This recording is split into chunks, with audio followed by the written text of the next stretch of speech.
हे अजिबात बरोबर नाही आजी. अर्जुनचा आवाज रागाने थरथरत होता. 2 दिवसांपासून आजी एकाच गोष्टीवर ठाम होत्या आणि आता त्याच्या संयमाचा बांध फुटला होता. विस्कटलेले केस, कपाळावर पडलेल्या आठ्या आणि रागाने भरलेला चेहरा. तो आपल्या आजींकडे रोखून पाहत होता. तुम्ही मला वचन दिलं होतं ना की माझ्या पसंतीच्या मुलीशीच माझं लग्न लावून द्याल. मोनिका त्याच्या आयुष्यातून निघून गेल्यानंतर अर्जुनने घरातील सगळ्या जबाबदाऱ्या आजींवर सोपवल्या होत्या. त्या दिवसानंतर त्याचा मुलींच्या जातीवरचा विश्वासच उडाला होता. पण त्याला अजिबात वाटलं नव्हतं की आजी त्याच्यासाठी अशा एका मुलीची निवड करतील जिचा त्याने कधी विचारही केला नव्हता. मला खात्री आहे त्या निरागस चेहऱ्याच्या मुलीने तुम्हाला आपल्या बोलण्याने भुरळ घातली आहे. म्हणूनच तुम्ही माझ्या विरुद्ध उभ्या राहत आहात. अर्जुन, एखाद्याच्या मुलीबद्दल असं बोलायचं नसतं. आजींनी लगेच त्याला थांबवलं. त्यांचा आवाज ऐकताच अर्जुनचा राग आणखी वाढला. तो झटकन उठून उभा राहिला. ठीक आहे, तुम्ही आता आराम करा. आपण उद्या याबद्दल बोलू. तो पुढे झुकला. आजींच्या कपाळावर प्रेमाने चुंबन घेतलं आणि खोलीबाहेर निघून गेला. बाहेरून तो जितका शांत दिसत होता तितकंच त्याच्या मनात प्रचंड वादळ उसळलं होतं. खूप मोठी चूक झाली त्या मुलीला या घरात आणून. आता त्याला याची तीव्र जाणीव होत होती. कोण जाणे तिने त्या भोळ्या आजींना काय काय सांगितलं असेल, कारण आजींच्या मनातून त्या मुलीचं नाव काही केलं जात नव्हतं.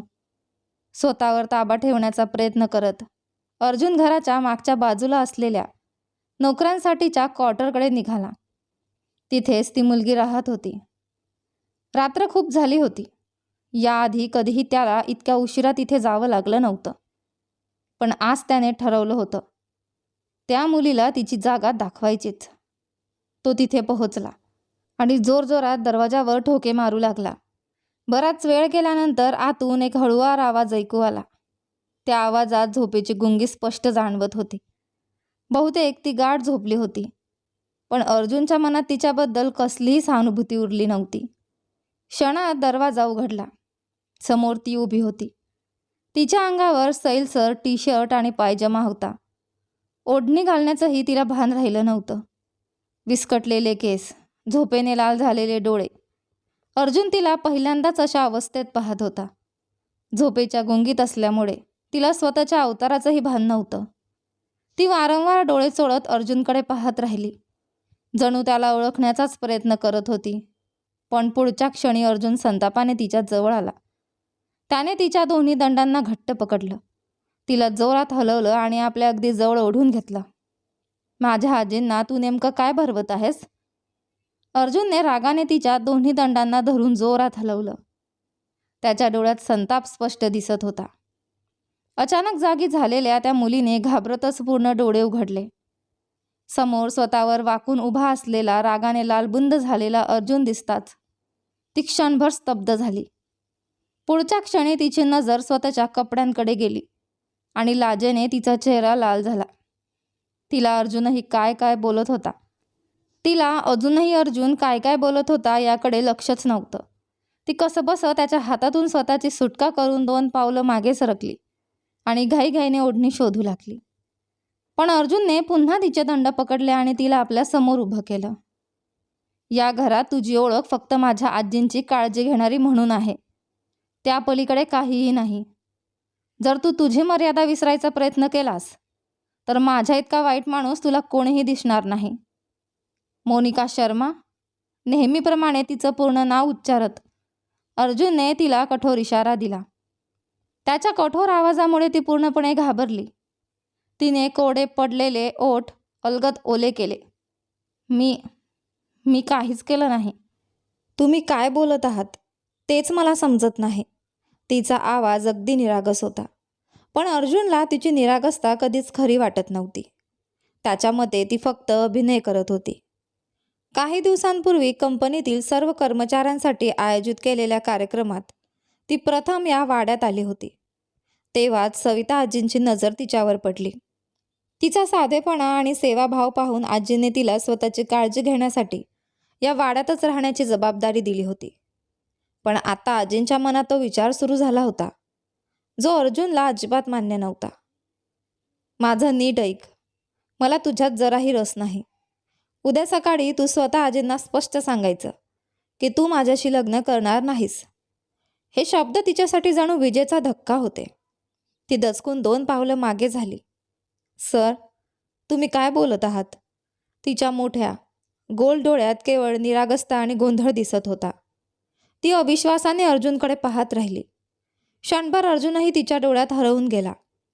ती अवघी 22 वर्षांची होती आणि तो 30 वर्षांचा, देखणा, यशस्वी उद्योगपती. गेली 5 वर्षे व्यवसाय विश्वात स्वतःचं वेगळं स्थान निर्माण करणारा. पण त्या क्षणी त्या निरागस मुलीसमोर तो स्वतःच अस्वस्थ झाला होता. उद्या सकाळी आजींशी बोलशील तेव्हा तुला सगळं समजेल. आणि नीट लक्षात ठेव, जर तुझं उत्तर हो असलं किंवा तू आजींना खोटी आशा दाखवलीस तर मी काय करू शकतो याची तुला कल्पना आहे. तो रागाने तिच्याकडे आणखी एक पाऊल पुढे आला. ती घाबरून पटकन नकारार्थी मान हलवू लागली. तिच्या मनातली भीती ती लपवण्याचा प्रयत्न करत होती. अर्जुनने तिच्याकडे शेवटची एक कठोर नजर टाकली आणि तिथून निघून गेला. त्याच्या जाण्याबरोबरच तिने पटकन दरवाजा बंद केला. धडधडणाऱ्या छातीवर हात ठेवत ती दरवाजालाच टेकून खाली बसली.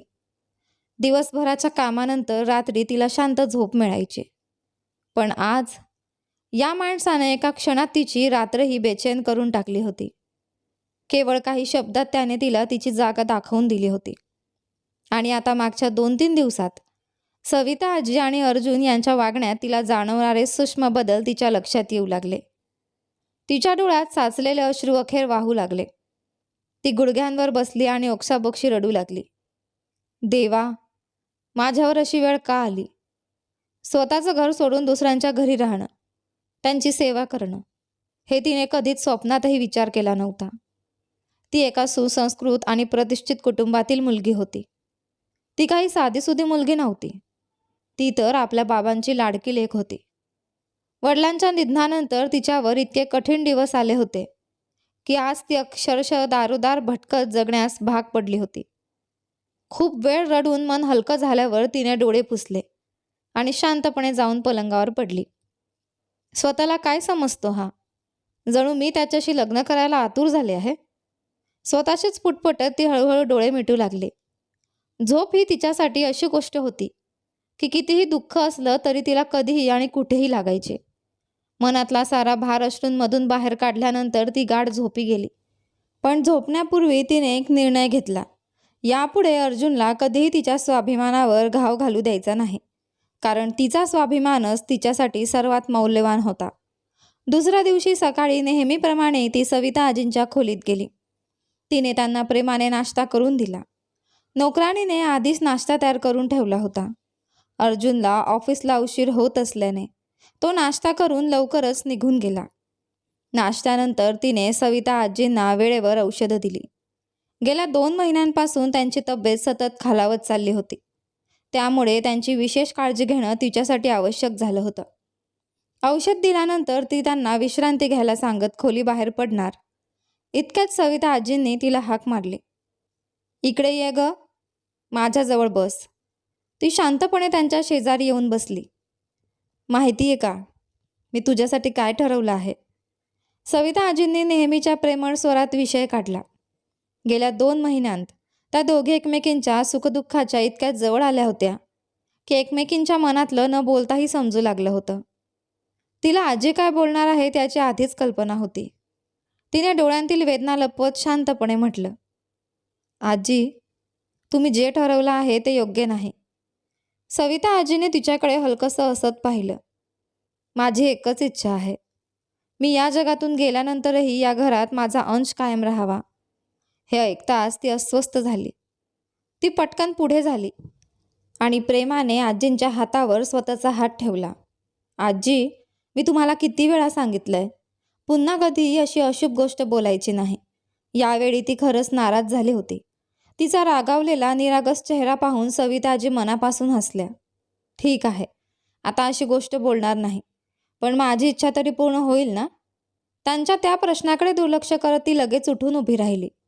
आता तुमच्या झोपायची वेळ झाली आहे, चला विश्रांती घ्या. तिने प्रेमळ पण ठाम नजरेने आजींकडे पाहिलं. त्या क्षणी ती स्वतःला किती असहाय्य समजत होती याची कुणालाच कल्पना नव्हती. तिच्या दृष्टीने योग्य निर्णय एकच होता, या घरातून निघून जाणं. सविता आजींचा हट्ट दिवसेंदिवस वाढत चालला होता आणि दुसरीकडे त्यांचा नातू अर्जुन तिला आपल्या आयुष्यात अजिबात स्थान द्यायला तयार नव्हता. खरं तर त्याला कोणत्याही मुलीशी लग्न करायचं नव्हतं. अन्वीच्या जाण्यानंतर त्याच्या मनात दुसऱ्या कोणासाठीही जागाच उरली नव्हती. सविता आजींना झोपवल्यानंतर तिने मनाशी एक कठोर निर्णय घेतला. तो निर्णय योग्य होता की अयोग्य हे तिलाही माहीत नव्हतं, पण त्या क्षणी तिला तोच योग्य वाटला. ती शांतपणे सर्वंट क्वार्टरमध्ये गेली. आपले मोजके कपडे तिने बॅगेत भरले, खांद्यावर शाल घेतली आणि कोणालाही काही न सांगता त्या मोठ्या वाड्याचा कायमचा निरोप घेत बाहेर पडली. या सुंदर नात्यांमध्ये फूट पाडण्याचं कारण तिला व्हायचं नव्हतं. म्हणूनच त्या घरातून नाहीसं होणं हाच तिला योग्य मार्ग वाटला. थोड्याच वेळात ती रस्त्याच्या कडेला एक रिक्षा थांबवून त्यात बसली. ज्या कठोर परिस्थितीने तिला या वाड्यापर्यंत आणून सोडलं होतं, त्याच अनिश्चित आयुष्याच्या दिशेने ती पुन्हा निघाली. संपूर्ण प्रवासभर तिच्या डोळ्यांतून वाहणारे अश्रू थांबण्याचं नाव घेत नव्हते. ती अजून वयाने लहानच होती, पण आयुष्यातील कठीण प्रसंगांनी तिला इतकं शहाणं बनवलं होतं की वेळ आली की शांतपणे परिस्थितीतून बाजूला कसं व्हायचं हे तिला चांगलंच माहीत होतं. साधारण 2-3 तासांनी ती आपल्या काकांच्या घरासमोर उभी होती. तिला माहीत होतं तिचं तिथे कोणीही आनंदाने स्वागत करणार नव्हतं, पण आता तिच्याकडे दुसरा कोणताही आसरा उरला नव्हता. नेहमीप्रमाणे सविता आजी बराच उशिरा जाग्या झाल्या. डोळे उघडताच त्यांनी सर्वप्रथम तिची चौकशी केली. मोनिका कुठे आहे? सीमा क्षणभर गोंधळली. तिला मोनिका कुठे आहे याची काहीच कल्पना नव्हती, त्यामुळे तिने सहजच उत्तर दिलं, बहुतेक ती सर्व्हंट क्वार्टरमध्ये आराम करत असेल. हे ऐकून सविता आजी थोड्या शांत झाल्या. त्यांना वाटलं कदाचित ती थकली असेल किंवा मानसिक तणावामुळे विश्रांती घेत असेल. त्यांच्यासाठी मोनिका ही फक्त काम करणारी मुलगी नव्हती, ती त्यांच्या मुलीसारखीच होती. आजीने तिला कायम मुलीचं प्रेम दिलं होतं आणि मोनिकानेही ते नातं मनापासून जपलं होतं. पण संध्याकाळ झाली तरीही ती परतली नाही. रात्री सगळे जेवायला बसले असताना सविता आजींनी पुन्हा तिची आठवण काढली. सीमा, जरा जाग, मोनिकाला बोलावून घेऊन ये. त्या नेहमी तिला प्रेमाने मोनिका किंवा सोनू असंच म्हणायच्या. सीमा मान खाली घालून तिला शोधायला निघाली. अर्जुन मात्र शांतपणे जेवत राहिला. जणू आजूबाजूला काय घडत आहे याच्याशी त्याचा काहीच संबंध नव्हता. काही वेळाने सीमा परत आली. तिच्या चेहऱ्यावर स्पष्ट घबराट दिसत होती. आजी, मोनिका तिथे नाही आणि तिचं सामानही नाही. बहुतेक ती हे घर सोडून गेली आहे. हे ऐकताच सविता आजी आश्चर्याने जागच्या जागी उभ्या राहिल्या. काय म्हणतेस? ती कुठे जाऊ शकते? त्याचवेळी अर्जुननेही पहिल्यांदाच कठोर आवाजात विचारलं. सविता आजी मात्र शांत झाल्या. काही क्षण त्या विचारात हरवल्या. त्यांना जाणवलं, बहुतेक मोनिकाने परिस्थितीचा अंदाज घेतला आणि कुणाशीही संपर्क करण्याऐवजी निघून जाण्याचा निर्णय घेतला. त्या शांतपणे चमचा ताटात ठेवून आपल्या खोलीत निघून गेल्या. अर्जुन बराच वेळ त्यांच्या पाठोपाठ विचारमग्न नजरेने पाहत राहिला. दुसरीकडे, ही तुमचीच मुलगी आहे. हवं तर तिला घेऊन जा. आम्हाला काय हरकत असणार? तिचे काका अत्यंत गोड बोलत होते. प्रत्यक्षात मात्र त्यांच्या मनात वेगळेच विचार सुरू होते. बंद खोलीत पलंगावर बसलेली मोनिका घाबरलेल्या अवस्थेत स्वतःच्या बोटांशी खेळत होती. तिला इथे येऊन 2 दिवस झाले होते. तिने नोकरी सोडून परत आल्याचं सांगताच घरात प्रचंड गोंधळ उडाला होता. तो वाद इतका भयानक होता की ती कसंबसं स्वतःला सावरू शकली. पण या 2 दिवसात तिच्या नकळत किती मोठ्या घटना घडून गेल्या होत्या याची तिला अजिबात कल्पना नव्हती. त्या दिवशी सविता आजी आणि अर्जुन तिच्या काकांच्या घरी आले होते. फक्त भेटायला नव्हे, तर सविता आजी स्वतः तिच्या काकांकडे मोनिकाचा हात अर्जुनसाठी मागत होत्या. प्रकृती खूपच खालावलेली असूनही त्या स्वतः इतक्या दूर आल्या होत्या. मोनिका त्यांना भेटली खरी, पण काहीही न बोलता पुन्हा आपल्या खोलीत जाऊन बसली. तिच्या काकांना यापेक्षा आणखी काय हवं होतं? पैशासाठी ते तिचं आयुष्य विकायलाही तयार होते. इथे तर लग्नाचा प्रस्ताव होता. त्यांना खात्री होती की अर्जुनचं कुटुंब त्यांच्यावर भरपूर उपकार करेल, म्हणून त्यांनी कोणताही विचार न करता लगेच होकार दिला. सविता आजींनी आनंदाने मोनिकाला मिठी मारली. मोनिका आश्चर्याने त्यांच्याकडे पाहत राहिली.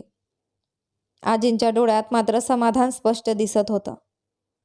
थोड्या अंतरावर उभा असलेला अर्जुन निर्विकार चेहऱ्याने हे सगळं पाहत होता. त्याच्या चेहऱ्यावर ना आनंद होता, ना राग, ना कोणतीही भावना. तो स्वतःच्या इच्छेने इथे आला होता की आजींच्या भावनिक आग्रहामुळे? हे ओळखणं अशक्य होतं. पुढच्याच आठवड्यात रीतिरिवाजांनुसार त्यांच्या लग्नाची तारीख ठरली. लग्न झालं आणि लग्न संपताच मोनिकाची पाठवणी झाली आणि अर्जुन तिला आपल्या घरी घेऊन आला. आयुष्यात पहिल्यांदाच तिची काकू तिच्यावर इतकं प्रेम दाखवत होती. कारण लग्नानिमित्त अर्जुनच्या कुटुंबाने दिलेल्या पैशांमुळे त्यांच्या घराची आर्थिक परिस्थिती पूर्णपणे बदलली होती. ज्या मुलीला कालपर्यंत त्या अपशकुनी, ओझं आणि मनहूस समजत होत्या, तीच आज त्यांच्या नशिबाची लॉटरी ठरली होती. जो या लहानशा वयातच फक्त कमाईचं साधन बनून राहिली होती. जिला तिच्या आयुष्यातील प्रत्येक हक्कापासून वंचित ठेवलं गेलं होतं. पण आता तेच लोक तिच्यावर प्रेम असल्याचा बनाव करत होते. पुढच्या 2 दिवसात ड्रायव्हर तिच्यासाठी भरपूर खरेदी घेऊन आला. रंगीबेरंगी साड्या, ड्रेस, दागदागिने आणि लग्नासाठी लागणारं सगळं सामान त्यात होतं. ना वसंतजी शर्मा यांची इतकी आर्थिक परिस्थिती होती की ते अर्जुनला हुंडा देऊ शकतील, ना अर्जुनने कधी हुंड्याची मागणी केली होती. तरीही एवढ्या महागड्या वस्तू पाहून अनिताजींच्या तोंडाला पाणी सुटलं. तिच्या मनात एकच विचार येत होता, काश माझीच मुलगी या घरात गेली असती तर तिचंही नशीब उजळलं असतं.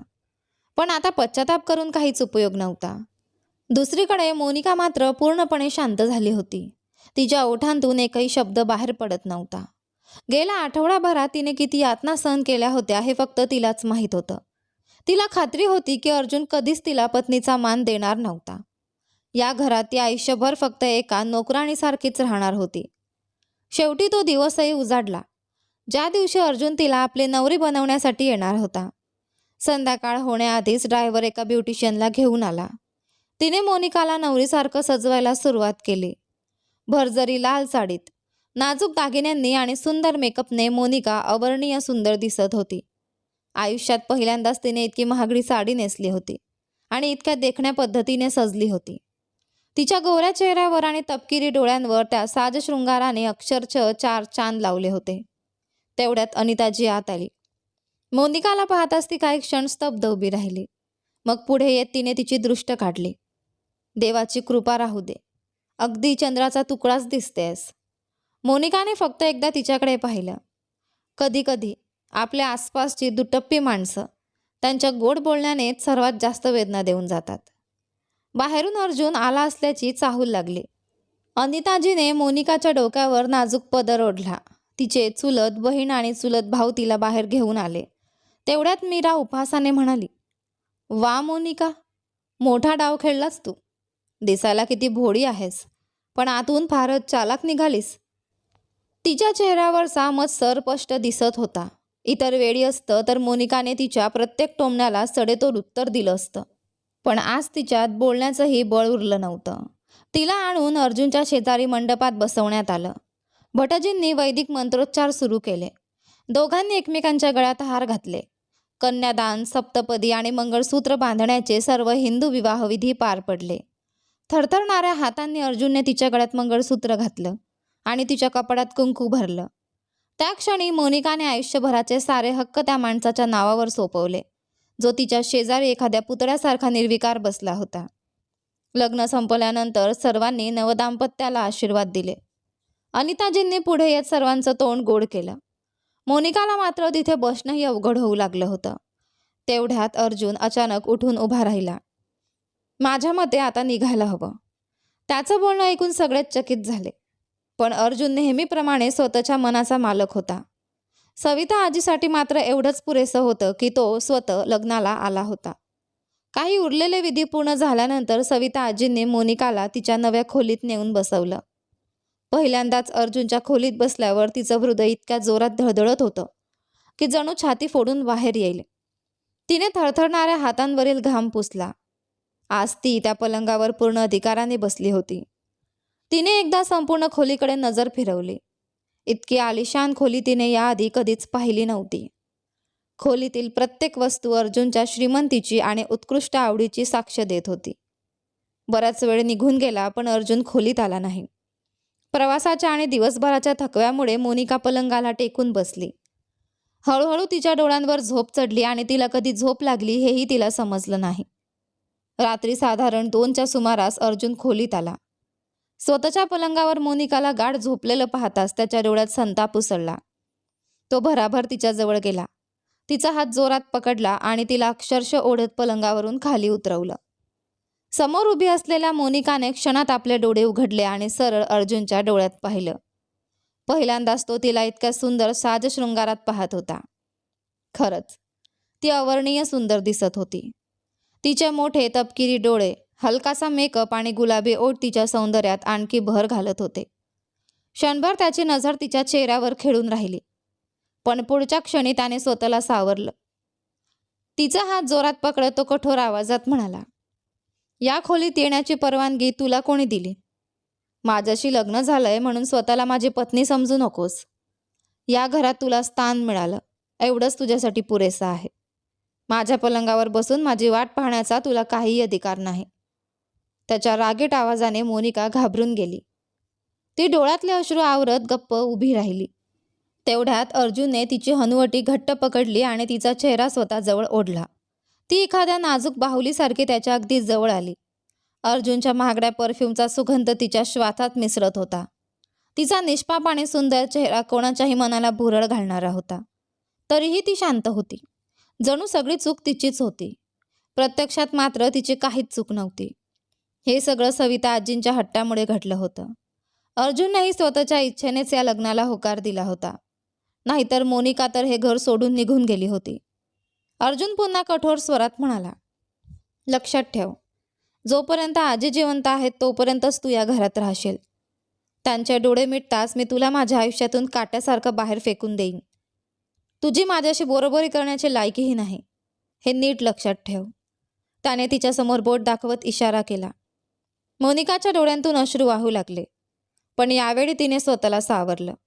दात ओठात चावत ती 2 पावलं पुढे आली आणि ठाम आवाजात म्हणाली, तुम्ही कोण समजता स्वतःला? मी तुमच्या मागे लागले होते का? तुम्हीच माझ्याशी लग्न करण्यासाठी माझ्या मागे आला होता. पहिल्यांदाच ती अर्जुनला थेट उत्तर देत होती.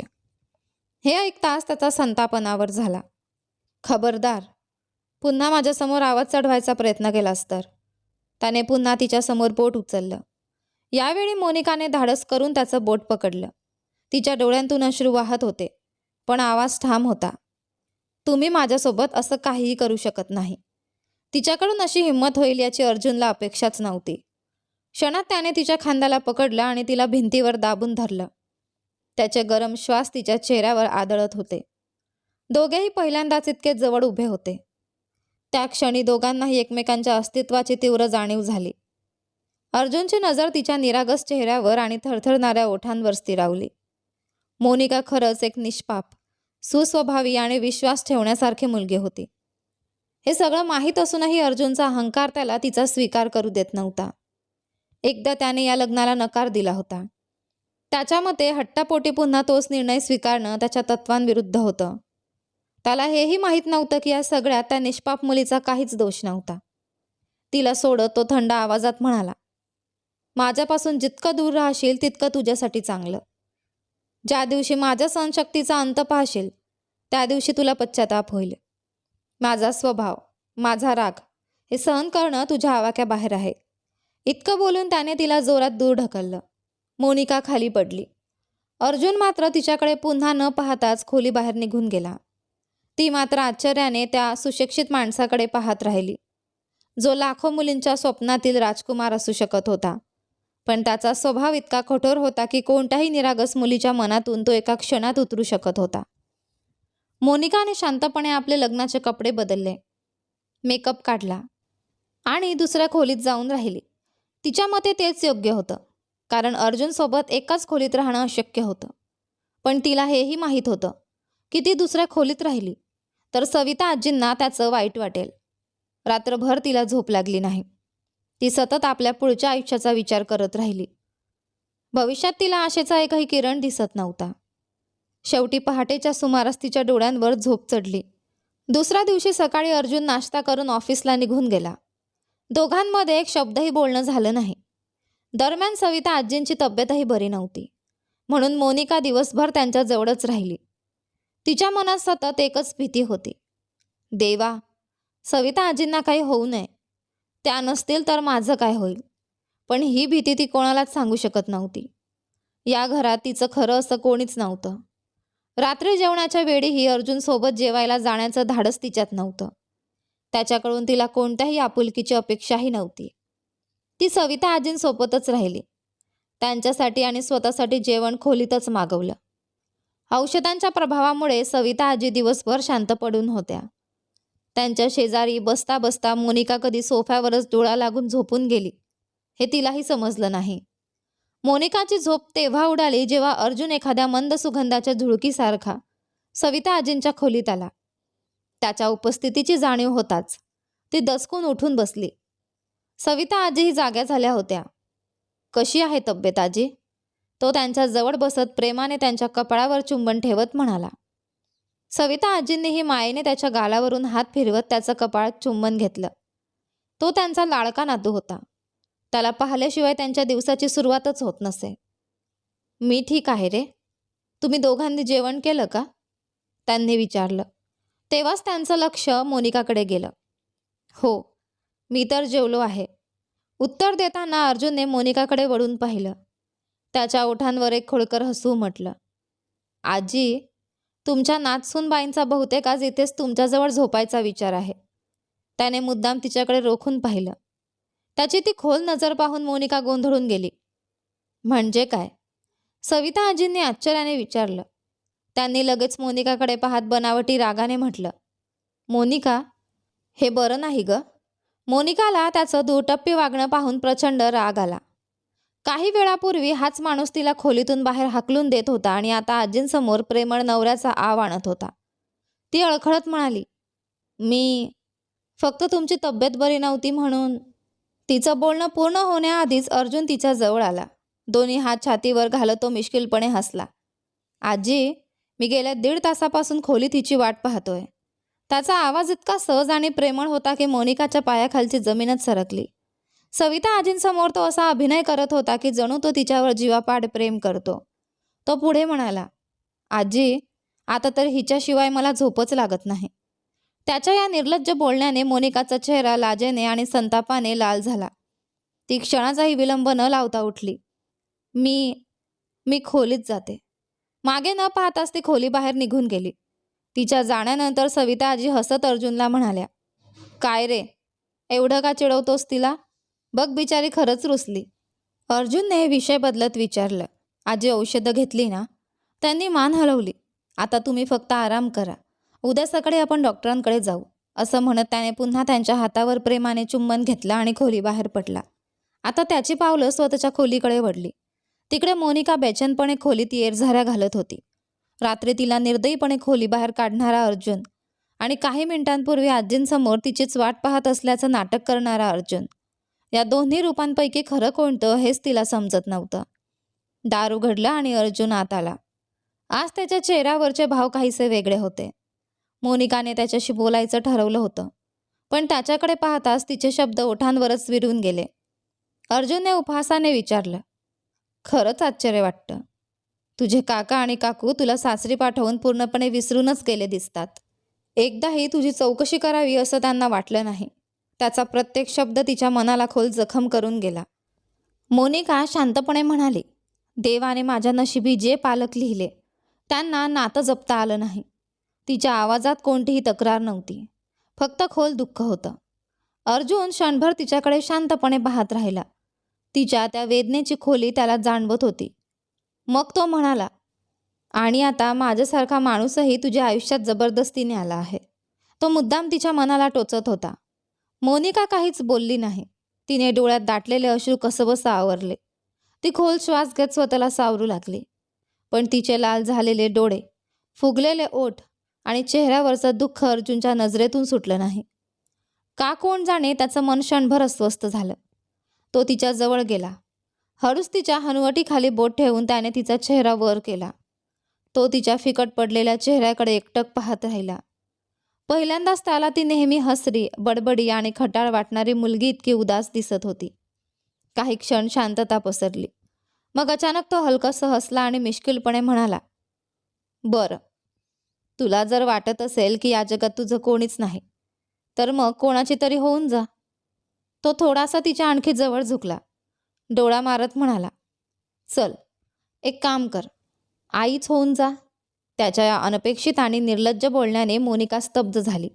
ती फक्त मोठमोठ्या डोळ्यांनी त्याच्याकडे पाहतच राहिली. डोळ्यांशी झुंज देत मोनिकाने हळूच पापण्या मिटल्या आणि स्वतःला सावरलं. अर्जुन तिच्याकडे पाहत हलकंसं हसत म्हणाला, आणि जर तुला आई व्हायचं असेल तर माझी मदत तुला मिळेल.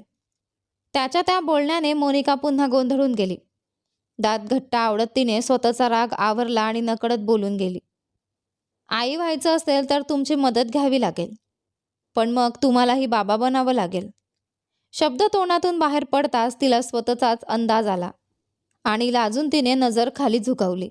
मात्र अर्जुनने तिच्या कमरेभोवती हात ठेवून तिला अलगद स्वतःजवळ ओढलं.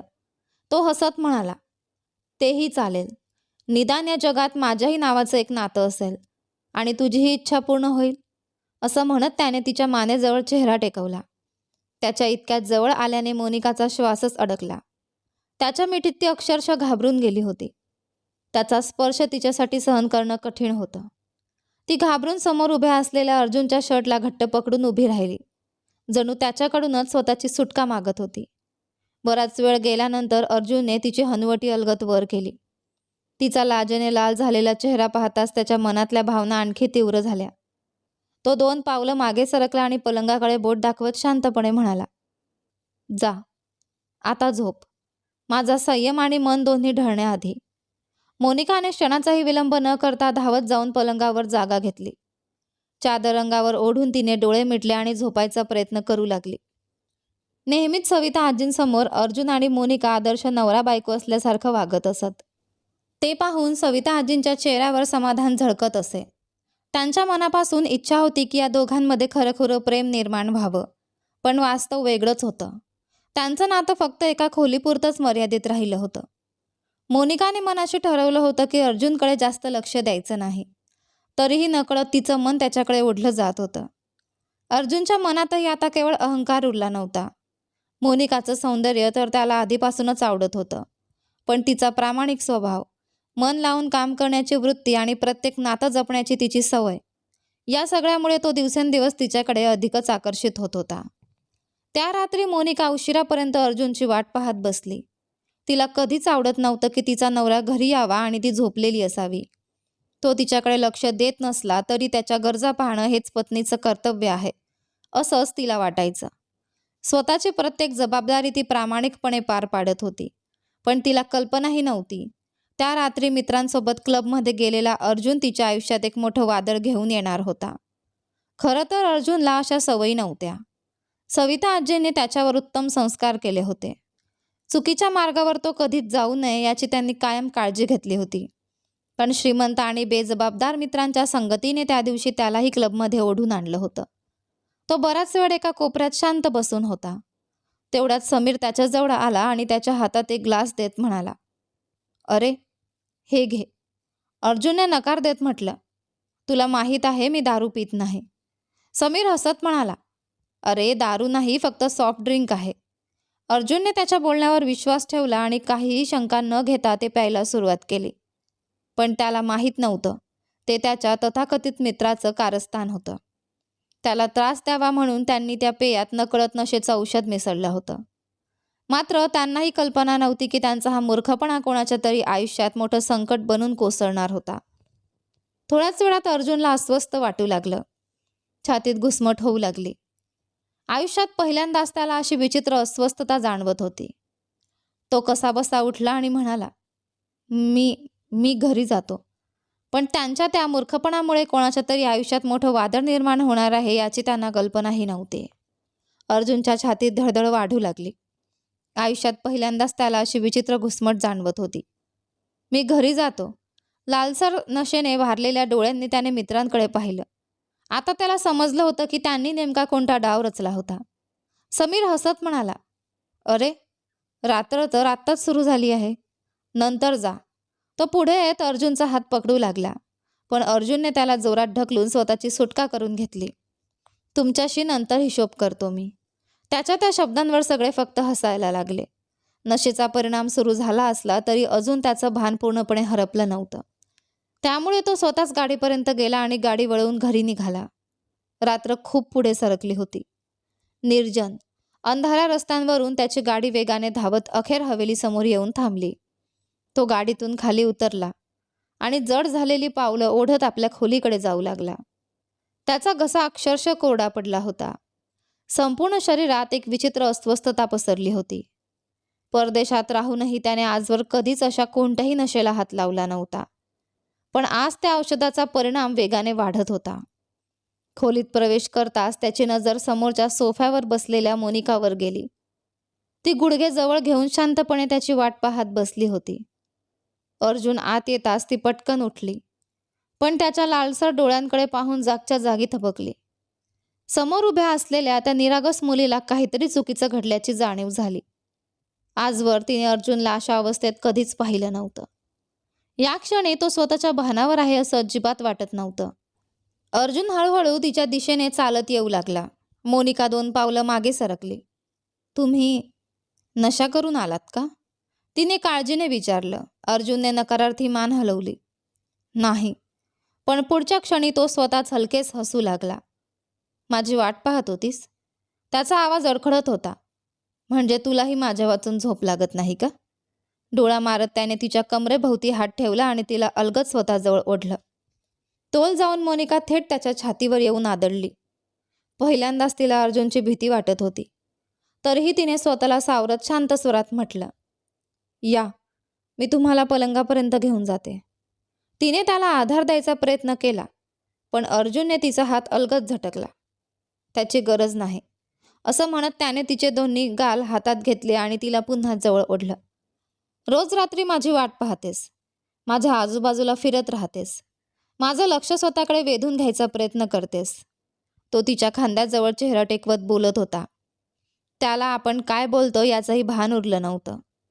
तू खूप सुंदर आहेस. तुझा सुगंध माझी झोप उडवून टाकतो. तो जे काही बोलत होता ते त्याच्या मनात दडलेल्या भावनाच होत्या. मात्र मोनिका निशब्द उभी राहून फक्त त्याच्याकडे पाहत राहिली. क्षणभरात अर्जुन तिच्या कपडावर अलगद ओठ टेकवण्यासाठी झुकला. मोनिका लाजून आणि घाबरून 2 पावलं मागे सरकली. अर्जुन निरागसपणे म्हणाला, माझ्यापासून दूर का जातेस? तो अगदी एखाद्या लहान मुलासारखा बोलत होता. पुन्हा त्याने तिला आपल्या मिठीत घेतलं. माझ्याजवळ राहा. तुला पाहायला, तुझ्याशी बोलायला मला खूप आवडतं. त्याचे शब्द ऐकताच मोनिकाच्या डोळ्यात नकळत अश्रू दाटून आले. काश हे सगळं खरं असतं. आज तो नशेत जे बोलतोय ते जर शुद्धीतही बोलला असता तर त्या आनंदात मी आयुष्यभर जगले असते, असा विचार तिच्या मनात आला. ती हलक्या आवाजात म्हणाली, तुमची तब्येत ठीक नाही. लग्नानंतर पहिल्यांदाच तिने त्याला नावाने हाक मारली. अर्जुन.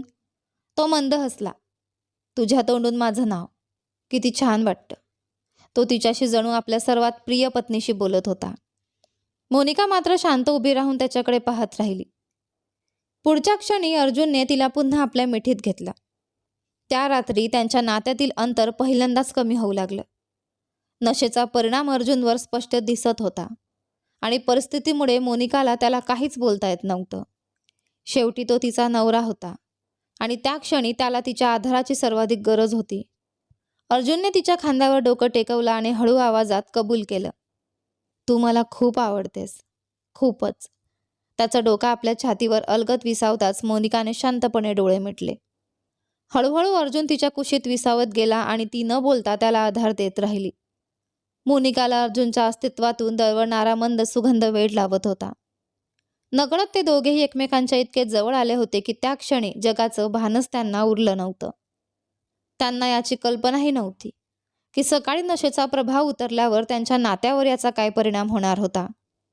कदाचित अर्जुन या क्षणांना नाकारेल, कदाचित तो स्वतःलाच दोष देईल, पण ती रात्र मात्र त्यांच्या आयुष्यातील अशी रात्र ठरली जिथे मनांमधले सर्व पडदे दूर झाले आणि दोघांमधलं अंतर पूर्णपणे विरघळून गेलं.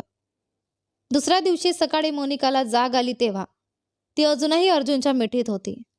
तिच्या अंगावर अर्जुनचा शर्ट होता तर अर्जुनच्या अंगावर शर्ट नव्हता. ती त्याच्या बाहुपाशात शांतपणे विसावली होती. थोड्याच वेळात अर्जुनलाही जाग आली. त्याचं डोकं जड झाल्यासारखं वाटत होतं. त्याने हळूच मान वळवली आणि आपल्या शेजारी झोपलेल्या मोनिकाकडे पाहिलं. तिचे मोकळे केस तिच्या चंद्रासारख्या सुंदर चेहऱ्यावर पसरले होते. क्षणभर तो तसाच तिच्याकडे पाहत राहिला. मग त्याची नजर मोनिकाच्या अंगावर असलेल्या स्वतःच्या शर्टकडे गेली. तो दचकून ताडकन उठून बसला. क्षणात काल रात्री घडलेला प्रत्येक प्रसंग त्याच्या डोळ्यांसमोर तरळून गेला. त्याच्या मित्रांवर त्याला प्रचंड राग आला, पण त्याचवेळी मनात अपराधीपणाची तीव्र भावना दाटून आली. जर तो पूर्ण शुद्धीत असता, आपल्या पत्नीवरच्या अधिकाराने आणि प्रेमाने तिच्या जवळ आला असता, तर ती रात्र त्यांच्या आयुष्यातील सर्वात सुंदर आठवण ठरली असती. पण काल तो नशेच्या प्रभावाखाली तिच्या जवळ आला होता. याच गोष्टीची त्याला सर्वाधिक खंत वाटत होती. त्याला त्या नात्याचा पश्चाताप नव्हता, पण मोनिकाच्या भावनांचा विचार करून तो स्वतःलाच दोष देत होता. त्याचवेळी अर्जुनची नजर आपल्यावर असल्याची जाणीव होताच मोनिकाने हळूहळू डोळे उघडले. रात्रभर रडल्यामुळे तिचे डोळे लाल झाले होते. दोघांची नजर एकमेकांना भिडली. मोनिकाच्या चेहऱ्यावर लाज, भीती आणि अस्वस्थता स्पष्ट दिसत होती. तिला वाटत होतं आता अर्जुन काल घडलेल्या सगळ्या गोष्टीसाठी तिलाच दोष देईल, तिचा तिरस्कार करेल. दोघे काही बोलण्याआधीच दरवाजावर जोरजोरात टकटक झाली. त्या आवाजाने दोघेही दचकून उठले. बाहेरून नोकराणीचा घाबरलेला आवाज ऐकू आला. मोनिका पटकन पलंगावरून खाली उतरली आणि धावत जाऊन दरवाजा उघडला. तिचं हृदय जोरात धडधडत होतं. ओले केस अजूनही तिच्या खांद्यावर विस्कटलेले होते. तेवढ्यात नोकराणी घाबरत म्हणाली, सविता आजी डोळे उघडत नाहीयेत, कृपया लवकर खाली या. हे ऐकताच मोनिकाच्या पायाखालची जमीनच सरकली. ती नोकराणीसोबत धावत खाली गेली. तिच्या मागोमाग अर्जुनही घाईघाईने शर्ट घालत जिना उतरू लागला. एखाद्या जीवाभावाच्या व्यक्तीला गमावण्याचं दुःख काय असतं हे त्याने आयुष्यात अनुभवलं होतं. आणि आता सविता आजींना निश्चल अवस्थेत पडलेलं पाहून त्याचं हृदय तुटलं. तो धावत त्यांच्याजवळ गेला. आजी, आजी उठा ना. तो त्यांच्या खांद्याला हलवत पुन्हा पुन्हा हाक मारू लागला, पण सविता आजींनी कायमचे डोळे मिटले होते. त्यांच्या हातांवर थाप मारत अर्जुन मोठ्याने रडू लागला. एका कोपऱ्यात उभी असलेली मोनिका स्तब्ध होऊन हे सगळं पाहत होती. आजवर तिने त्या कठोर, अभिमानी अर्जुनला अशा प्रकारे डसाडसा रडताना कधीच पाहिलं नव्हतं. रात्रीच सविता आजींचं शांतपणे निधन झालं होतं. डॉक्टरांनी त्यांच्या निधनाची खात्री दिली आणि त्या एका बातमीने संपूर्ण हवेलीवर दुःखाची काळी छाया पसरली. अर्जुनसाठी त्या शेवटचा आधार होत्या. आता त्याच्याकडे आपलं म्हणावं असं कोणीच उरलं नव्हतं. तर दुसरीकडे मोनिकानेही आपल्या आयुष्यातील शेवटचा मायेचा आधार गमावला होता. अर्जुनचा आक्रोश थांबत नव्हता आणि मोनिका स्वतःचं दुःख आवरत, डोळ्यांतून अश्रू वाहत असतानाही त्याच्याजवळ जाऊन त्याला धीर द्यायची हिंमत तिच्यात उरली नव्हती. तिचं स्वतःचं हृदयही तितकंच विदीर्ण झालं होतं. तो दिवस त्या दोघांसाठी आयुष्यातला सर्वात दुःखद दिवस ठरला. सविता आजींच्या निधनाची बातमी कळताच अग्निहोत्री कुटुंबातील सर्व नातेवाईक हवेलीत जमा झाले. पांढऱ्या कापडात शांतपणे विसावलेल्या सविता आजींना पाहून प्रत्येकाच्या डोळ्यात पाणी आलं होतं. त्या नेहमी हसत म्हणायच्या, मी एक दिवस बोलता बोलताच कायमची शांत होऊन जाईन. त्यांची एकच इच्छा होती, आपल्या नातवाच्या मुलाला स्वतःच्या हातात घेऊन खेळवायचं. पण ती इच्छा अपुरीच राहिली. त्यांची प्रत्येक स्वप्न त्यांच्यासोबतच कायमची निघून गेली. त्या दिवशी मोनिका स्वतःला खोलीत बंद करून बसली होती. ती त्या रात्री इतकी रडली होती की कदाचित आईवडिलांच्या निधनावेळीही इतकी रडली नव्हती. काही माणसं अशी असतात, ज्यांच्या जाण्याने असं वाटतं की आपलं संपूर्ण विश्वच हरवलं. त्यांचं अस्तित्वच आपल्या मनाला शांतता देणारं असतं आणि त्यांचं कायमचं निघून जाणं म्हणजे जणू सगळं काही संपल्यासारखं वाटतं. तिच्या कानात सविता आजींचे शेवटचे शब्द सतत घुमत होते, माझे डोळे कायमचे मिटले की तुझं आणि अर्जुनचं नातंही संपेल. मोनिकाला खात्री होती, आता अर्जुन सर्वप्रथम तिलाच या हवेलीतून बाहेर काढेल. हे नातं त्याच्यासाठी नेहमीच ओझं होतं. तिचा अपमान करून तो तिला घराबाहेर काढेल आणि नंतर नव्याने आयुष्याची सुरुवात करेल असंच तिला वाटत होतं. पण ती स्वतःच्या गैरसमजांमध्ये अडकली होती. तिला हे माहीतच नव्हतं की अर्जुन पूर्णपणे कोसळला होता. त्याच्याकडे आता आधार द्यायला कोणीच उरलं नव्हतं आणि या कठीण काळात त्याला सर्वाधिक गरज होती ती तिच्या साथीची. पण भीती आणि गैरसमजांनी त्या रात्री मोनिकाच्या डोळ्याला डोळा लागला नाही. दुसराही दिवस तसाच निघून गेला. तिने मुद्दाम अर्जुन समोर जाणंच टाळलं. तिला सतत असंच वाटत होतं की ज्या क्षणी ती त्याच्या समोर जाईल त्या क्षणी तो तिचा हात पकडून तिला वाड्याबाहेर काढेल. मात्र वास्तव तसं नव्हतं. त्या संध्याकाळी मोनिकाने शांतपणे आपलं सामान आवरलं. तिने ड्रायव्हरला सांगितलं, मला काकांच्या घरी सोडून या. तिला इथून निघून जायचं होतं. अर्जुनच्या हातून अपमानित होऊन बाहेर पडण्यापेक्षा स्वतःच्या स्वाभिमानाने निघून जाणं तिला जास्त योग्य वाटलं. जाण्यापूर्वी तिने अर्जुनच्या खोलीत एक चिठ्ठी ठेवली. डोळ्यांतून अखंड अश्रू वाहत होते. हृदय तुटत होतं. मन पुन्हा पुन्हा मागे वळून पाहत होतं. तिचं मन त्या हवेलीतच अडकून पडलं होतं. पण तिला माहीत होतं, आता तिला अर्जुनच्या आयुष्यातून दूर जायलाच हवं. जर तो फक्त जबाबदारी म्हणून हे नातं निभावत राहिला असता तर ती आणखी तुटून गेली असती. 2 दिवसांनंतर प्रथमच अर्जुन स्वतः तिला शोधत तिच्या खोलीत आला. त्याला तिच्यावर रागही होता. त्याला विचारायचं होतं, इतक्या मोठ्या दुःखाच्या वेळी तू माझ्याजवळ का आली नाहीस? माझ्या छातीवर डोकं ठेवून मला आधार का दिला नाहीस? त्यालाही तिचं सांत्वन करायचं होतं, कारण सविता आजी फक्त त्याच्याच नव्हे तर मोनिकाच्याही तितक्याच जवळच्या होत्या हे त्याला चांगलंच माहीत होतं. पण खोली पूर्ण रिकामी होती. दुःखाच्या भरात त्याचं तिच्या सामानाकडेही लक्ष गेलं नव्हतं. तो शांतपणे मागे वळला. तेवढ्यात त्याने सीमाला विचारलं, छोट्या मॅडम कुठे आहेत? कदाचित पहिल्यांदाच तो मोनिकाबद्दल इतक्या काळजीने विचारत होता. सीमाने मान खाली घातली. त्या इथून निघून गेल्या. अर्जुनला स्वतःच्या कानांवर विश्वास बसला नाही. काय? कुठे गेल्या? त्याने पुन्हा विचारलं. सीमा हळू आवाजात म्हणाली, त्यांनी सामान घेतलं आणि ड्रायव्हरसोबत निघून गेल्या. पण त्या नेमक्या कुठे गेल्या हे मला माहीत नाही. हे ऐकताच अर्जुन घाईघाईने आपल्या खोलीत गेला. ड्रायव्हरला फोन करून विचारावं म्हणून त्याने मोबाईल हातात घेतला. पण तेवढ्यात त्याची नजर बाजूच्या टेबलावर ठेवलेल्या एका चिठ्ठीवर पडली. त्याने पटकन ती उचलली आणि वाचू लागला. मी स्वतःहून हे नातं सोडून निघून जात आहे. खरं सांगायचं तर तुम्हाला सोडून जाण्याची माझी अजिबात इच्छा नाही. पण तुमच्या हाताने अपमानित होऊन या घरातून बाहेर पडायचं मला नाही. माझा स्वाभिमान जपून मी इथून निघते आहे. आयुष्यभर एकच खंत राहील, काश मला हे घर सोडावं लागलं नसतं. मला माहीत आहे हे नातं तुमच्यासाठी गळ्यात अडकलेल्या काट्यासारखं होतं.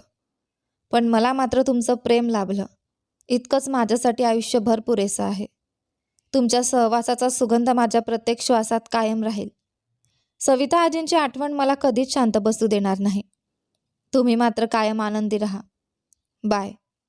चिठ्ठी वाचून अर्जुनने ती संतापाने मुठीत चुरगाळली आणि खाली फेकून दिली. ती असं कसं करू शकते? त्याच्यासाठी हा मोठाच धक्का होता. त्याने कधीच असा विचार केला नव्हता की ती त्याला न सांगता निघून जाईल. त्या रात्रीनंतर त्याला तिच्याशी शांतपणे बोलायचं होतं. तिच्यासोबत वेळ घालवायचा होता. पण तरीही मोनिका आपल्या मनातल्या गैरसमजांचं विष काढून टाकू शकली नव्हती. अर्जुनला आता हे मान्य करणं कठीण जात होतं की तो तिची वाट पाहू लागला होता. खोलीत पसरलेली शांतता त्याला असह्य वाटत होती. तो फक्त मान खाली घालून तसाच बसून राहिला. असं नव्हतं की तो तिला पत्नी मानत नव्हता. आधी तो फक्त त्याचा हट्ट आणि अहंकार होता. पण आता त्याने मनापासून मोनिकाला आपल्या पत्नीचा स्वीकार केला होता. तिचं जवळ असणं त्याला आवडू लागलं होतं. त्या रात्री त्याने जे काही केलं, जे काही बोलला ते केवळ नशेचा परिणाम नव्हता. ते त्याच्या मनात तिच्याबद्दल निर्माण झालेल्या खऱ्या भावनांचं पहिलं कबुली जबाब होता. खरं तर त्या रात्री अर्जुनने आपल्या मनातल्या खऱ्या भावना व्यक्त केल्या होत्या. ते केवळ नशेचे शब्द नव्हते, तर त्याच्या हृदयाचा आवाज होता. पण मोनिकाला ते समजून घेता आलं नाही. दुसरीकडे मोनिका काकांच्या घरी परतताच तिथे मोठाच गोंधळ उडाला. सुरुवातीला सगळ्यांना वाटलं ती फक्त भेटायला आली आहे. पण काकांना तिने कायमची परत आल्याचं सांगितल्यावर काकू संतापाने तिच्यावर धावून आल्या. त्यांनी तिचे केस पकडून तिला जोरात ओढलं. एकदाचं तुझं मन भरलं नाही का? इतकी श्रीमंती, पैसा, गाड्या, ऐशोआराम सगळं मिळालं होतं, तरीसुद्धा माझ्या मुलीचं नशीब खायला परत आलीस? काकांनी धावत येऊन काकूंच्या तावडीतून मोनिकाची सुटका केली. मोनिका काहीही न बोलता आपल्या खोलीत जाऊन बसली. तिच्या मनावर ताज्या जखमा होत्या. त्या जखमांमधून वाहणारं दुःख तिला आतून पोखरत होतं. सविता आजींचं प्रेमळ वागणं, अर्जुनची नकळत व्यक्त होणारी काळजी, त्याचं अधूनमधून तिच्याशी हसत बोलणं, या सगळ्या आठवणी तिच्या मनाला असह्य वेदना देत होत्या. ती गुडघ्यांत डोकं खुपसून रडत बसली. तिला वाटलं अर्जुनला तिची खरंच काही गरज नव्हती. किमान एकदा तरी तो तिच्याशी संपर्क साधेल, एकदा तरी तिची विचारपूस करेल, अशी तिची मनापासून अपेक्षा होती. पण 2 दिवस उलटून गेले. अर्जुनकडून एकही फोन आला नाही. एकदाही त्याने तिची चौकशी केली नाही. त्या दिवशी तिची शेवटची आशाही संपली. पुन्हा एकदा काकूंनी तिला घरकामाला लावलं. घामाने पूर्ण भिजलेली मोनिका थोड्याशा स्वयंपाकघरात उभी राहून भांडी घासत होती. अचानक तिच्या हातातून एक काचेचा ग्लास निसटला. तो खाली पडून फुटला. आवाज ऐकताच अनिता काकू संतापाने आत आल्या. खाली पडलेला काचेचा तुकडा उचलून त्यांनी तो मोनिकाच्या हातावर फेकून मारला. अगं मनहूस मुली, मरत का नाहीस तू? आमचं आयुष्य उद्ध्वस्त करायला परत आली आहेस का? मोनिका फक्त त्यांच्याकडे पाहत उभी राहिली. त्या क्षणी तिच्या डोळ्यांतून एकही अश्रू आला नाही. तिला आज समजलं, माणूस द्वेषाच्या भरात किती निर्दयी होऊ शकतो. अनिता काकूने तिचा हात पकडून तिला स्वयंपाकघरातून बाहेर ढकललं. आज तुझा सगळा माज उतरवते. अजूनही तुला वाटतं तू अर्जुन अग्निहोत्रीची बायको आहेस? त्याने तुला नाकारून इथे फेकून दिलं आहे. तुझी किंमत तरी काय आहे? इतक्यात दारातून कोणीतरी आत आलं. मोनिकाने वर पाहिलं. क्षणभर तिला वाटलं हे स्वप्न आहे. तिचे डोळे पुन्हा पाणावले. समोर अर्जुन उभा होता. अनिता काकूही रागाने बोलत स्वयंपाकघरातून बाहेर आल्या. पण अर्जुनला पाहताच त्यांच्या पायाखालची जमीन सरकली. क्षणभर दोघांची नजर एकमेकांना भेटली. अर्जुन आजही तसाच रुबाबदार दिसत होता. त्याच्या चेहऱ्यावर एक विलक्षण शांतता होती. त्याचं व्यक्तिमत्व नेहमीप्रमाणे प्रभावी होतं. अनिता काकू घाबरून गेल्या. त्या काहीतरी कारण सांगण्याचा प्रयत्न करणार इतक्यात अर्जुन पुढे आला. त्याने कोणाचीही पर्वा न करता आपल्या पत्नीचा हात घट्ट धरला आणि तिला अधिकाराने स्वतःजवळ ओढून घेतलं. तोपर्यंत काकाही बाहेर आले. त्यांच्या मुलीही बाहेर उभ्या राहिल्या. सगळे आश्चर्याने ते दृश्य पाहत होते. अर्जुनने मोनिकाच्या जखमी हाताकडे पाहिलं. नेमकं काय घडलं आहे हे त्याला लगेच समजलं. अनिता काकूंनी घाईघाईने नकारार्थी मान हलवत विषय बदलण्याचा प्रयत्न केला. पण अर्जुनने खिशातून काही नोटा काढल्या आणि त्यांच्या दिशेने फेकल्या. अनिता काकूंच्या नजरा त्या पैशांवरच खेळल्या. अर्जुनने मग वसंतजींकडे पाहत शांत पण कठोर आवाजात म्हटलं, मला सांगितलं गेलं होतं की ज्या लोकांकडे हिची जबाबदारी सोपवली गेली ते त्या जबाबदारीसाठी योग्य नाहीत. तेव्हा मला त्यावर विश्वास बसला नव्हता. पण आज मला समजलं ते अगदी खरं होतं. वसंतजींकडे पाहत त्याने कोणत्याही नात्याची पर्वा न करता त्यांना वास्तवाचा आरसाच दाखवला. मोनिका मात्र मान खाली घालून रडत होती. अर्जुनने तिला अलगद आपल्या छातीशी कवटाळलं. तिच्या कपडावर प्रेमाने ओठ टेकवत तो ठाम आवाजात म्हणाला, आजपासून जर कोणीही माझ्या पत्नी मोनिकाशी मोठ्या आवाजात बोलण्याचाही प्रयत्न केला तर त्याला पुन्हा बोलण्याची संधी मिळणार नाही. तो तिला कसा सोडून देणार होता? आता तीच त्याच्या जगण्याचा आधार बनली होती. सविता आजींची शेवटची इच्छा त्याच्यासाठी अमूल्य ठेवाच होती. त्याला असं वाटत होतं की आजींनी त्याच्या आयुष्यातील सर्वात सुंदर भेट त्याला देऊनच जगाचा निरोप घेतला होता. ती निरागस मुलगी जी आता त्याच्या आयुष्याचा अविभाज्य भाग झाली होती. अर्जुनने तिचा हात प्रेमाने धरला आणि तिला पुन्हा आपल्या घरी घेऊन आला. तिच्या चेहऱ्यावर आलेले विस्कटलेले केस अलगद बाजूला सारत त्याने तिच्या डोळ्यात खोलवर पाहिलं. अर्जुनने तिच्याकडे पाहत हलक्या नाराजीने विचारलं, मला सोडून जाताना एकदाही विचार केला नाहीस? सविता आजींनंतर मला तुझी किती गरज असेल याचा क्षणभरही विचार केला नाहीस? हे ऐकताच मोनिका पुढे आली आणि रडतच त्याच्या खांद्यावर डोकं ठेवून उभी राहिली. अश्रूंनी भरलेल्या आवाजात ती म्हणाली, विचार केला होता, पण इतक्या वेळा नाकारलं जाईल अशी भीती मनात घर करून बसली होती की आता प्रेमाने बोलणाऱ्या शब्दांचीही भीती वाटू लागली होती. तिच्या डोळ्यात पुन्हा अश्रू दाटले. ही हवेली माझ्यासाठी नेहमीच मायेचं घर राहील. ते मी कधीच विसरू शकणार नाही आणि सविता आजींनाही कधीच विसरणार नाही. अर्जुनने तिचे अश्रू अलगद पुसले. आजपासून मी तुला वचन देतो, यापुढे कोणीही तुझ्याकडे वाकड्या नजरेनेही पाहण्याची हिंमत करणार नाही. मोनिका हळूच हसली. आता कोणी पाहूही शकणार नाही, कारण माझ्यासमोर कायम तुम्ही उभे असाल. तिचं उत्तर ऐकून अर्जुन मनापासून हसला. आज त्याला पूर्ण खात्री पटली होती. सविता आजींनी त्याच्यासाठी केलेली निवड ही आयुष्यातली सर्वात योग्य निवड होती. एकेकाळी त्याला वाटायचं की त्याला सोडून गेलेली अन्वीच त्याच्या आयुष्यासाठी योग्य आहे. तिच्या प्रेमावर त्याने विश्वास ठेवला होता. पण हळूहळू त्याला जाणवलं, अन्वी ही त्याच्या आयुष्यातील जोडीदार होण्याइतकी समजूतदार नव्हती. त्याला अशा मुलीची गरज होती जी त्याला समजून घेईल, त्याच्या रागातही त्याला सावरू शकेल, त्याच्या माणसांवर मनापासून प्रेम करेल. आणि सविता आजींनी त्याची भेट अशाच एका मुलीशी घडवून दिली होती. अर्जुनने प्रेमाने मोनिकाच्या दोन्ही गालांवर हलके चुंबन घेतलं. लाजून मोनिकाने मान खाली घातली. अर्जुन तिच्या कानाजवळ हळू आवाजात म्हणाला, त्या रात्री आपल्या दोघांमध्ये जे घडलं ते फक्त नशेचा परिणाम नव्हता.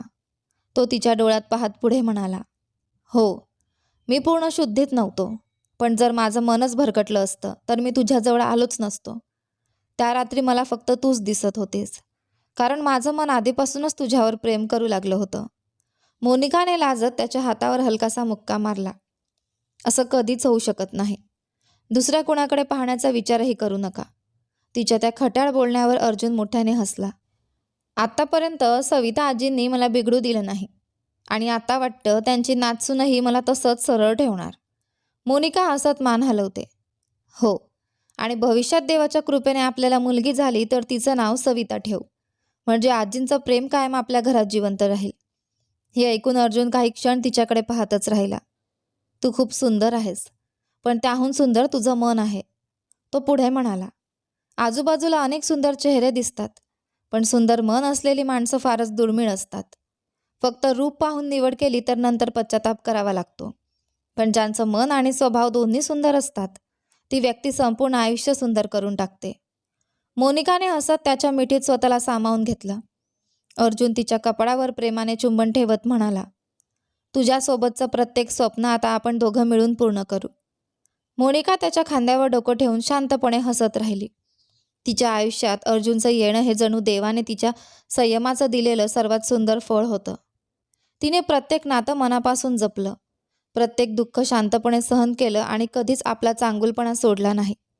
म्हणूनच नियतीने तिच्या आयुष्यात असा जोडीदार आणला, जो तिला प्रत्येक क्षणी जपणारा होता, जो तिला स्वतःच्या जीवापेक्षाही अधिक प्रिय मानत होता, जो तिला आपल्या डोळ्यांचा तारा, मनाची शांती आणि जगण्याचं कारण समजत होता. आणि हे प्रेम फक्त एका रात्रीपुरतं मर्यादित राहिलं नाही. पुढच्या प्रत्येक दिवसात अर्जुनने आपल्या कृतीतून सिद्ध केलं की तो सविता आजींच्या संस्कारांचा खरा वारसदार आहे. तो हट्टी होता, रागीटही होता, पण एकदा एखाद्याला आपलंसं मानलं की ते नातं शेवटच्या श्वासापर्यंत जपणं त्याला मनापासून जमत होतं. कारण ज्याला खरं प्रेम करायला येतं त्याच्यापेक्षा श्रीमंत माणूस या जगात दुसरा कोणीच नसतो. काळ पुढे सरकत गेला. सविता आजींच्या जाण्याने निर्माण झालेली पोकळी कधीच भरून निघाली नाही, पण त्यांच्या आशीर्वादाने अर्जुन आणि मोनिकाचं नातं दिवसेंदिवस अधिक घट्ट होत गेलं. अर्जुनने आपल्या शब्दाप्रमाणे मोनिकाला कधीच एकटं पडू दिलं नाही. प्रत्येक सुखदुःखात तो तिच्या पाठीशी खंबीरपणे उभा राहिला. तर मोनिकानेही त्याच्या आयुष्यात पुन्हा हसू, शांतता आणि घरपण परत आणलं. काही महिन्यांनी त्यांच्या आयुष्यात आनंदाची चाहूल लागली. मोनिका आई होणार होती. ही बातमी ऐकताच अर्जुनच्या डोळ्यात आनंदाश्रू दाटले. त्याने देवासमोर हात जोडले आणि मनोमन सविता आजींना आठवत म्हणाला, आजी, तुमची इच्छा पूर्ण होणार आहे. योग्य वेळी मोनिकाने एका गोंडस मुलीला जन्म दिला. पहिल्यांदा आपल्या लेकीला हातात घेताच अर्जुनला सविता आजींचे शब्द आठवले. त्याने हसत त्या छोट्याशा बाळाच्या कपाळावर चुंबन घेतलं. तुझं नाव सविता, कारण तुझ्या पणजींचं प्रेम कायम आपल्या घरात जिवंत राहणार आहे. मोनिकाच्या डोळ्यांतून आनंदाश्रू वाहू लागले. त्या छोट्याशा मुलीच्या आगमनाने हवेली पुन्हा हसू, आनंद आणि चैतन्याने भरून गेली. वर्षांनंतरही अर्जुन रोज सकाळी सविता आजींच्या फोटोंसमोर दिवा लावत असे. मोनिकाही त्याच्या शेजारी उभी राहायची. दोघांनाही माहीत होतं, आज ते जे काही आहेत ते सविता आजींच्या संस्कारांमुळे. जी प्रेमाची बीज त्यांनी त्यांच्या मनात पेरली होती ती आता एका सुंदर कुटुंबाच्या रूपाने फुलली होती. अर्जुनने एकदा मोनिकाचा हात हातात घेत हसत विचारलं, एक सांग, त्या दिवशी जर मी तुला परत न्यायला आलो नसतो तर? मोनिका हसली. तरीही माझं मन आयुष्यभर तुमचंच राहिलं असतं. अर्जुनने तिला जवळ घेतलं. आणि माझं मन तर तुझ्याशिवाय कधीच पूर्ण झालंच नसतं. दोघेही एकमेकांकडे पाहून हसले. कधी गैरसमजांनी सुरू झालेलं त्यांचं नातं आज विश्वास, आदर आणि निखळ प्रेमाचं सर्वात सुंदर उदाहरण बनलं होतं. तात्पर्य, खरं प्रेम कधीच अहंकारावर टिकत नाही. ते विश्वास, संयम, क्षमा आणि एकमेकांना समजून घेण्यावर टिकतं. योग्य माणूस आयुष्यात उशिरा आला तरी चालतो, पण तो मनापासून साथ देणारा असावा. कारण सुंदर चेहरा क्षणभर मोहवतो, पण सुंदर मन संपूर्ण आयुष्य सुंदर बनवतं. तर ही होती आजची आपली कथा. आशा आहे तुम्हाला आवडली असेल. कशी वाटली कमेंट करून सांगा. सोबत व्हिडिओला लाईक करा, शेअर करा. चॅनलवर नवीन असाल तर सबस्क्राईब करा. आणि हो, नोटिफिकेशन बेल नक्की दाबा जेणेकरून येणाऱ्या पुढील कथांची अपडेट तुम्हाला सगळ्यात आधी मिळेल. धन्यवाद.